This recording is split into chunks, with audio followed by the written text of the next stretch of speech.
warahmatullahi wabarakatuh. Kita berjumpa lagi pada pembelajaran kali ini, yaitu mengenai sumber daya alam atau yang biasa disebut dengan sumber daya.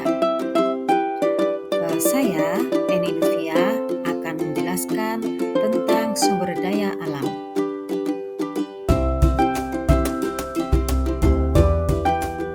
Sumber daya alam yaitu segala sesuatu yang berasal dari alam dan dapat dimanfaatkan oleh manusia untuk memenuhi kehidupannya. Pembagian sumber daya alam ada dua, yaitu satu, sumber daya alam biotik atau hayati, dan yang kedua yaitu sumber daya alam abiotik atau non-hayati. Sumber daya alam berdasarkan jenisnya dibagi dua tadi ya. Satu, sumber daya alam biotik atau hayati, yaitu sumber daya alam yang berasal dari makhluk hidup, contohnya tumbuhan dan hewan, atau mikroorganisme berupa makhluk hidup, yaitu hewan dan tumbuhan. Berikutnya, sumber daya alam abiotik atau non-hayati merupakan benda mati, sumber daya alam yang berasal dari benda mati. Misalnya tanah, air, udara, minyak bumi, batu, mineral, dan gas. Contohnya bisa dilihat di berikutnya ya. Di sini ada mikroorganisme, hewan, dan tumbuhan. Silahkan kalian melihat ya anak-anak.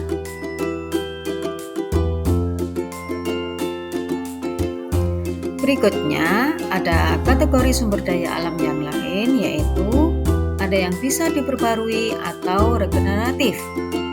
Artinya di sini adalah sumber daya alam yang dapat diperbarui atau diperbarui secara alami dalam waktu yang relatif singkat. Contohnya udara, energi matahari, angin, air, hewan, tumbuhan, dan lain-lain. Berikutnya ada sumber daya alam yang tidak dapat diperbarui, yaitu sumber daya alam yang tidak dapat diperbarui atau secara alami dalam waktu yang relatif singkat. Contohnya adalah mineral, logam, ya, emas, besi, batu bara, minyak bumi, gas alam, dan lain-lain. Bisa kalian lihat anak-anak ya, di sini ada kategori sumber daya alam yaitu yang bisa diperbarui. Contohnya bisa kalian lihat di sini ada udara, energi, matahari, angin, air hujan, hewan, tumbuhan, dan lain-lain. Berikutnya sumber daya alam yang tidak dapat diperbarui bisa kalian lihat di sini contohnya mineral, ada logam, emas, besi, batu bara, minyak bumi, gas alam, dan lain-lain. Mengapa kita harus mempelajari tentang sumber daya alam? Yaitu karena sumber daya alam bisa kita gunakan untuk memenuhi berbagai kebutuhan hidup seperti sandang, pangan, dan papan. Berikutnya, sumber daya alam ini sebagai tempat tinggal manusia. Dan berikutnya, dengan mempelajari sumber daya alam, manusia dapat mengelola sumber daya alam dengan baik, sehingga dapat memenuhi kebutuhan hidup manusia sekarang dan di masa depan. Yang berikutnya yaitu dengan mempelajari sumber daya alam, kita bisa memahami bagaimana manusia dapat melestarikan sumber daya alam agar tidak terkuras habis.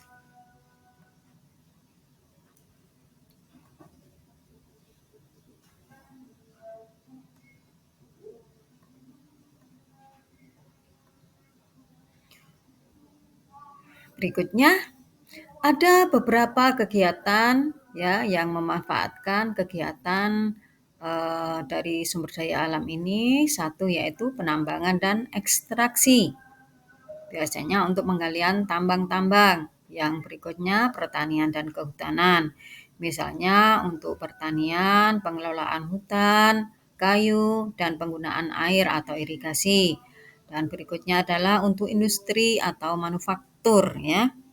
Biasanya untuk kegiatan industri dan manufaktur seperti bahan baku dan energi. Berikutnya yaitu energi. Energi di sini biasanya pemanfaatan sumber daya alam yaitu sebagai sumber energi, sebagai seperti bahan bakar fosil ya, minyak gas, batu bara dan lain-lain.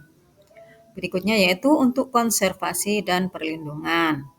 Di sini yaitu upaya untuk menjaga keberlanjutan sumber daya alam ya, dengan mengurangi pemborosan, mendaur ulang dan melindungi ekosistem yang penting. Berikutnya, kekayaan sumber daya alam ini di lingkungan kita memiliki nilai ekonomi ya anak-anak, yaitu berupa barang, jasa, dan waktu. Apa contohnya? Kita lihat untuk barang ya bisa berupa kayu, minyak bumi, dan air. Berikutnya untuk jasa bisa kita lihat penyediaan udara bersih, penyediaan habitat, penyediaan air bersih. Dan untuk waktu yaitu biasanya penghematan biaya perawatan. Ya. Dan berikutnya bisa untuk efisiensi produksi ya. Nah, kita lihat sekarang ringkasan materi. Silahkan dibaca anak-anak.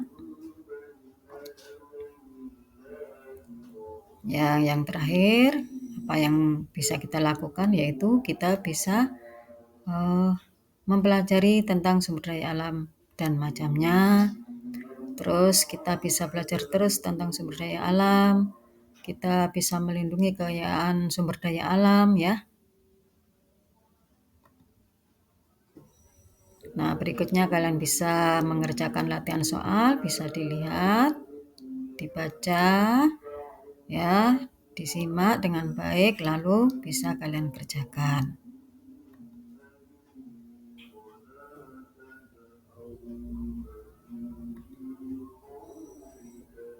Ya, sudah selesai pelajaran kita hari ini. Terima kasih sudah menonton video pembelajaran kita hari ini. Jangan lupa untuk terus belajar dan tetap menjaga sumber daya alam kita. Ya, jika Anda perlu pertanyaan atau informasi yang lebih banyak, silakan menghubungi saya. Sampai jumpa lagi. Assalamualaikum warahmatullahi wabarakatuh.